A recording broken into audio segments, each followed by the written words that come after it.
Chapter 1. Death was driving an emerald green Lexus. It pulled off the street, passed the 4 self-service pumps, and stopped in one of the 2 full-service lanes.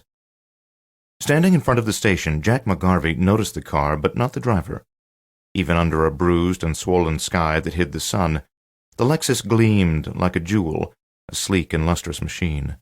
The windows were darkly tinted, so he couldn't have seen the driver clearly, even if he had tried. As a 32-year-old cop with a wife, a child, and a big mortgage, Jac had no prospects of buying an expensive luxury car. But he didn't envy the owner of the Lexus. He often remembered his dad's admonition that envy was mental theft. If you coveted another man's possessions, Dad said, then you should be willing to take on his responsibilities, heartaches, and troubles, along with his money. He stared at the car for a moment, admiring it as he might a priceless painting at the Getty Museum, or a first edition of a James M. Cain novel in a pristine dust jacket, with no strong desire to possess it, taking pleasure merely from the fact of its existence. In a society that often seemed to be spinning toward anarchy, where ugliness and decay made new inroads every day, his spirits were lifted by any proof that the hands of men and women were capable of producing things of beauty and quality. The Lexus, of course, was an import, designed and manufactured on foreign shores.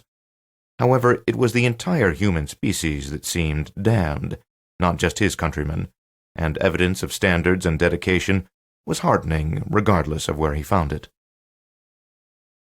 An attendant in a gray uniform hurried out of the office and approached the gleaming car, and Jac gave his full attention once more to Hussam Arcadian. "My station is an island of cleanliness in a filthy sea, and I have sanity in a storm of madness," Arcadian said, speaking earnestly, unaware of sounding melodramatic.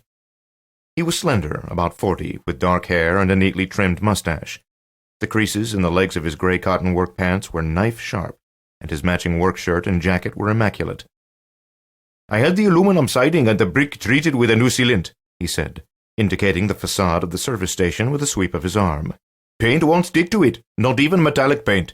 Wasn't cheap. But now when these gang kids or crazy stupid taggers come around at night and spray their trash all over the walls, we scrub it off. Scrub it right off the next morning." With his meticulous grooming, singular intensity, and quick, slender hands, Arcadian might have been a surgeon about to begin his workday in an operating theater. He was instead the owner-operator of the service station. "Do you know," he said incredulously, "there are professors who have written books on the value of graffiti? The value of graffiti? The value?"